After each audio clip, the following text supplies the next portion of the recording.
तो हाँ फ्रेंड्स, कैसे आप लोग? मैं उम्मीद है कि बेहतर और शानदार होंगे। तो एक नए सेशन में हम लोग पढ़ने वाले हैं। हालांकि चैप्टर है हम लोग का त्रिकोणमिति के कुछ अनुप्रयोग, लेसन नंबर 9 है। इसमें हम लोग क्लास यानी का एक सेकंड क्लास है, पार्ट सेकंड है, क्योंकि पहले वाला पार्ट में हम लोग इस जो त्रिकोणमिति का कुछ अनुप्रयोग है, इसके कुछ मुख्य फैक्ट, मेन फैक्ट पढ़ लेते कि हाँ क्या जानकारी रहना चाहिए, जिससे इस चैप्टर को हम यूं ही खत्म कर देंगे। तो जानकारी दे दियो, रामबाण आप लोगों को दे दिए मेरे दोस्त, और रामबाण का यूज करना है यहाँ पर। क्लियर? तो ज्यादा बातों विचार नहीं लेते हैं। जितने लोग लाइव जुड़ चुके हैं सब सेशन को लाइक कर देंगे, और साथ ही साथ एक और काम कर देंगे। कौन सी काम? शेयर करने वाले। क्लियर? तो अब देखो, जैसे कि क्वेश्चन शुरू करते हैं। ये क्वेश्चन है दोस्त, विगत वर्षों में पूछा प्रश्न है, ये बहुविकल्पी प्रश्न है। क्लियर? आप प्रीवियस ईयर का है, देखिए 2024 में पूछा गया प्रश्न है। लिखा है कि एक छड़ की लंबाई, क्या एक छड़ की लंबाई का उसकी छाया से अनुपात 1:√3 है। तो सूर्य का उन्नयन कोण, किसको उन्नयन कोण पता है? कमेंट करिए सर, हमको पता है, क्योंकि उन्नयन, अवनमन और क्षैतिज, ऊर्ध्वाधर और दृष्टिकोण, ये पांचों बातें बता रखे थे। क्लियर? और अच्छे तरीके से आप लोग बता दें हम कि जैसे पहली बात पर एक होती है लंबाई। अगर हम लोग का खंबा यहाँ पर है, सब कोई देखिए ध्यान से, अगर हम लोग का ये खंबा है मेरे दोस्त, अगर सनलाइट इधर से आ रही है, सनलाइट इधर से आ रही है, तो इसका जो छाया होती है यहीं पर न बनती है मेरे दोस्त। ये मान लो क्या है, फूल है, इसकी छाया कहाँ बनती है? यही ना बनती है कि नहीं? अब गलती से सूरज भगवान, गलती से ना होता है, हर चीज गलती से होता है। सूरज भगवान इधर आ गए, तब पोलवा है, तब छाया किधर बन जाएगा? इधर का छाया बन जाएगा, है कि नहीं? क्लियर? ये तो समझा कि हाँ छाया किधर, वो कोई दिक्कत नहीं है। हालांकि 90 वो सब बनेगा। तो कह रखा है कि एक छड़ की लंबाई, एक छड़ की, तो सॉल्यूशन कर रहे हैं मेरे दोस्त, ध्यान से देखना कि एक छड़ की लंबाई, सपोज मान लो ये हम लोग का छड़ है, छड़ की लंबाई का, लंबाई उसकी छाया, तो मान लो उसका छाया इधर ही कहीं पड़ गया, इधर ये कहीं पड़ गया मेरे दोस्त, चलो यहाँ पर छाया, ये हम लोग का लंबाई है। कुछ भी हो सकता लंबाई में, कुछ भी। और ये हम लोग का इसकी क्या है? तो छाया है। तो कह रहा है कि ये लंबाई क्या है? छड़वा है। क्या है जी? छड़ है। तो एक छड़ की लंबाई जिसकी छाया का अनुपात दिया है। अनुपात में क्या दिया है? तो अनुपात हम लोग को 1:√3 दे दिया है। ये हम लोग का लंबाई का है, और ये हम लोग का क्या है? उसकी छाया है। क्या मेरे दोस्त? एक हम लोग का लंबाई है और √3 क्या है? छाया है कि नहीं? तब पूछा है सूर्य का उन्नयन कोण, मान लो अब यहां से हम इसको मिला देंगे, तो सूर्य का मतलब मान लो सूर्य भगवान इधर है कि नहीं? तो अब बता, इधर से सूर्य भगवान के पास जा रहा है, तो उन्नयन का मतलब जब नीचे से ऊपर देखा जाए, तो नीचे से ऊपर देखा जाए तो पूर्वा यही बनेगा। क्लियर? तो पूछ रहा है कि पूर्वा का मान कितना होगा, थीटा का मान पूछ रहा है। तो लंबाई दे दिया है ए, छाया दे दिया है √3, यानी कि हम लोग को लंब दे दिया है और आधार दे दिया है। तो अब बताओ, लंब इनके नाम रख दे रहे, चलो कोई दिक्कत नहीं, ए बी सी। तो लंब ए बी बटा में सी बी। क्लियर? तो लंब बटा में आधार, क्या मेरे दोस्त? अब यहाँ पर कर दे रहे हैं आगे स्पेस, यहीं पर ये हो गया लंब और ये हो गया आधार। लंब बटा में आधार किसमें होता है जी? लंब का मान 1 दिया, आधार कितना है? √3।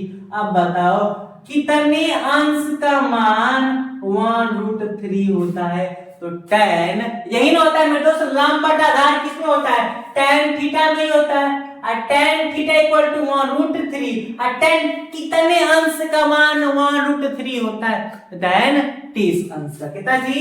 tan 30 degree equal to 1√3।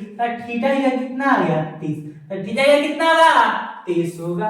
आई बात की नहीं समझ में मेरे दोस्त, क्या खेल किए हम, क्या गेम किए। tan कितने अंश का मान √3 होता है, तो tan 30 अंश का, ये हम लोग का है फर्स्ट आंसर। क्लियर, आई बात की नहीं, कंसेप्चुअल बातें देखो ध्यान से। यहाँ पर इस चैप्टर का पहली बात एक चीज इतनी अच्छी चीज का किया है इसमें कि जब त्रिकोणमिति खत्म हुआ तो जस्ट उसके बाद ही दे दिया। क्लियर, हालांकि नाम भी मैच ही कर रहा है कि त्रिकोणमिति का कुछ बातें पता चल गई है, जो जानकारी वो हम लोग कर लेंगे।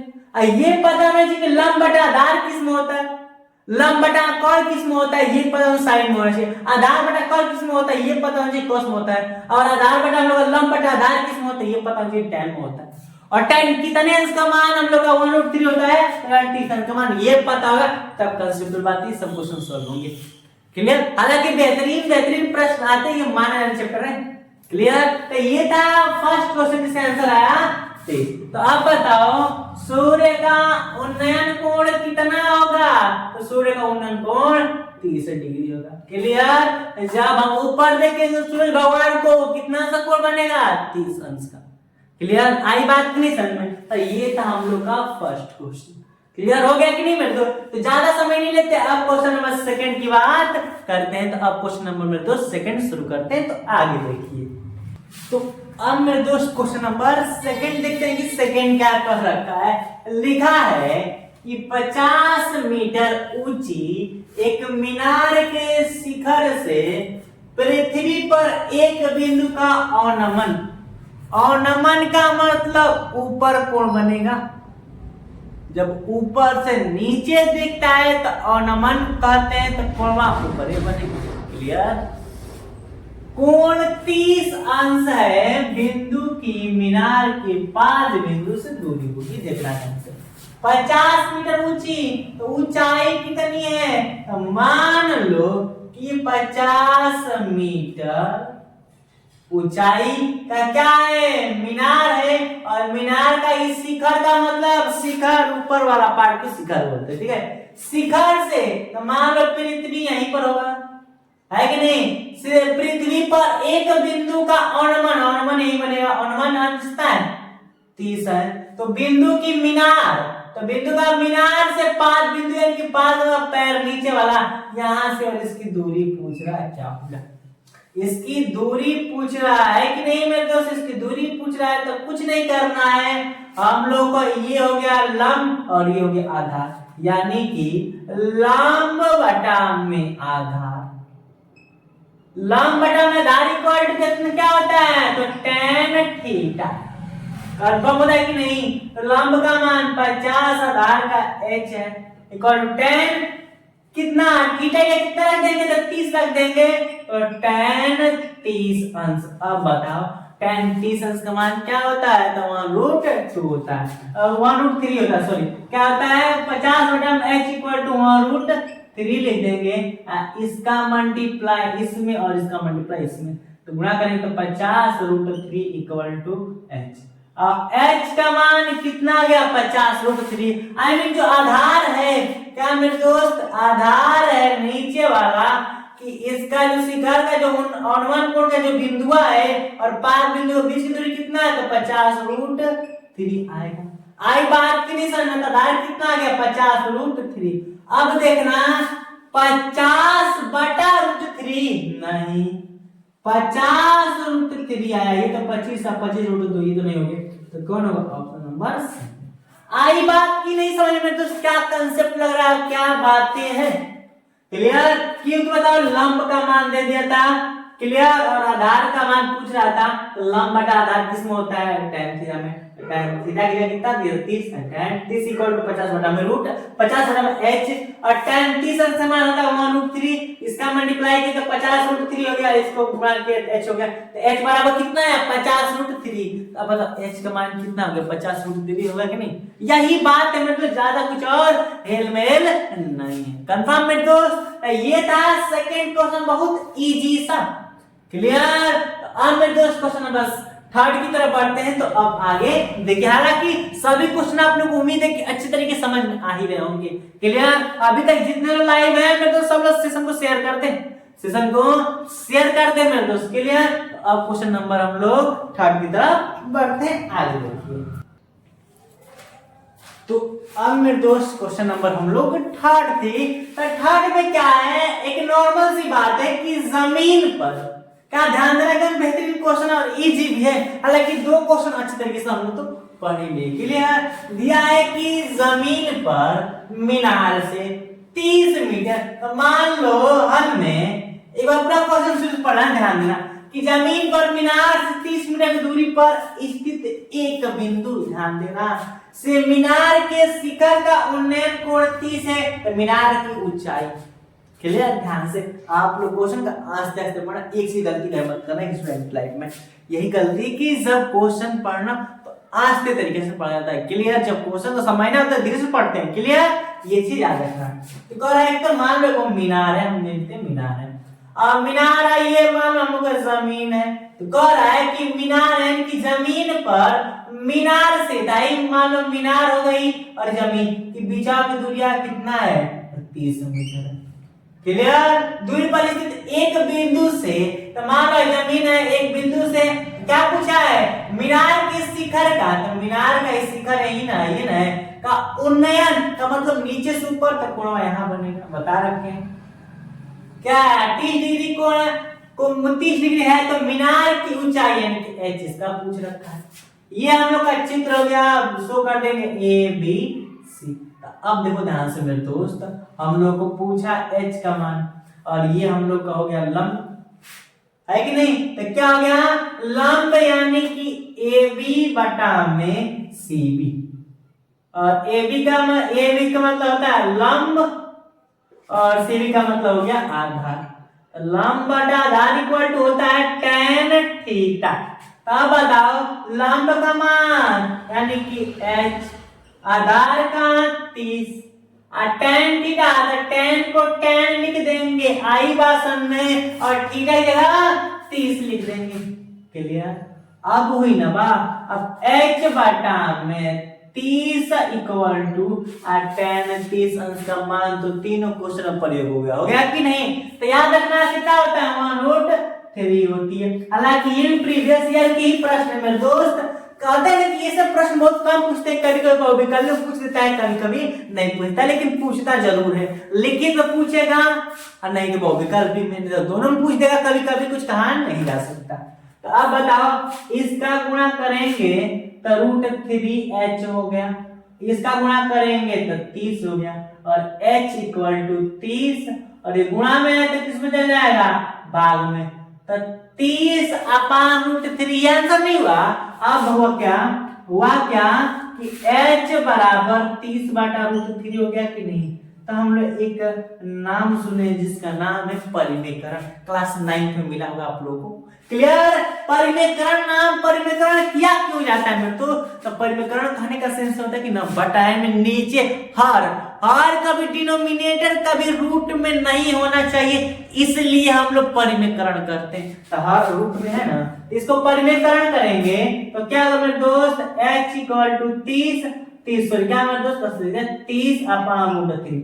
अब परिमेयकरण में बताया गया है कि परिक्रमण जो नीचे का हर होता है उसमें ऊपर और नीचे से गुणा कर देते हैं, तो √3 गुणा करते हैं कि नहीं, तो क्या होगा, क्या 30 √3 बटा में 3 का 9 हो जाएगा, 9 किसका मान है, 3 का। क्लियर, अब 3 दाम में 30 10√3, ये क्या गया फाइनली आंसर। आई बात की नहीं समझ में, ये है आंसर मेरे दोस्त। तो ऑप्शन क्या क्या दे रहा है, 10√3। ये आई बात की नहीं समझ में, किसको नहीं समझ में आई, कहां दिक्कत है कमेंट करो सर, यहाँ पर दिक्कत है। क्लियर, तो क्वेश्चन में यही था ना कि जमीन पर मीनार से, तो ये मान लिया मीनार जमीन है, तो जमीन के बिंदु से मीनार का पाद बिंदु, तो दूरिया कितना है 30 मीटर है, और ये बिंदु मीनार के शिखर से उन्नयन कोण 30 अंश बनाता है, तो ऊंचाई h पूछा। तो एच पूछा, जिसको पूछता है उसको लेते हैं, क्योंकि जिसका पूछा उसको लेंगे तो मान के याद करेंगे, इसको लेंगे और इसका दे दिया है तो ये लंब बटा आधार। तो लंब बटा आधार किसमें होता है, तो बताया गया है कि tan थीटा में होता है। Clear? tan theta equal to लंब बटा में आधार, लंब का मान h है, आधार का 30 दिया है, और tan और थीटा का कितना रख देंगे 30, तो tan 30 हो गया। tan 30 का मान क्या होता है, 1√3, और अब इसका गुणा कर दिए तो √3 है, इसका गुणा किए तो 30, और h इक्वल टू 30 अपॉन √3, अपन में करण कर दिया तो फाइनली आंसर आ गया 10√3। किसको दिक्कत है? अभी तक की हम लोग कितने क्वेश्चन हो गए मेरे दोस्त, तो क्वेश्चन नंबर 3 तक हो गया। क्लियर? तो क्वेश्चन देखते हैं 4 क्या है मेरे दोस्त, उसको भी थोड़ा देख लेते हैं। तो अब क्वेश्चन नंबर 4 की चर्चा करते हैं। मेरे दोस्त क्वेश्चन नंबर 4 की बात करने वाले थे ना, तो चलिए अब इसकी बात करते हैं। हालांकि देखिए इसका आंसर क्या होगा, और ये बेहतरीन सवाल है, कल का जो क्लास थी उसमें के बताया गया बात तो सही प्रश्न पूछ दिया है। क्लियर? हालांकि प्रीवियस ईयर का ये प्रश्न नहीं है, एक्स्ट्रा प्रश्न है। लिखा है कि प्रेक्षक की आंखों से प्रेक्षक द्वारा देखी गई वस्तु के बिंदु को मिलाने वाली रेखा, हम बताए थे कि ये होती है हम लोग का क्षैतिज। क्लियर? और ये होती है ऊर्ध्वाधर, और ये होती है हम लोग को, मान लो पुल बनेगा, तो जब यहाँ पर ये व्यक्ति इसको यानी कि इसको देख रहा है, प्रेक्षक यानी कि देख रहा है कि नहीं, अब प्रेक्षक की आंखों से, देखने वाला की आंखों से देखी गई जो रेखा बन रही है कि नहीं, कि इसी रेखा को देख रहा है। थोड़ा नजर इसका ऐसे बना दे, इसी को देख रहा है कि नहीं, ये इसको देख रहा है ना, तो अब जो रेखा है उसे कौन सी रेखा करेंगे, तो ये दृष्टि की रेखा, उसको क्या बोलते हैं, दृष्टि रेखा। कितनी आसान बातें हैं मेरे दोस्त, रेखा खंड लंबाई कोई नहीं से मतलब नहीं है, दृष्टि रेखा ऑप्शन फर्स्ट।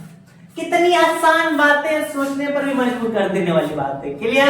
ये प्रीवियस ईयर का नहीं, हालांकि पूछ सकता है, कुछ कहा नहीं जा सकते मेरे दोस्त। और इस सेशन में 4 ही क्वेश्चन, और अगले सेशन में 4 से एक्स्ट्रा क्वेश्चन पड़ेंगे। क्लियर मेरे दोस्त?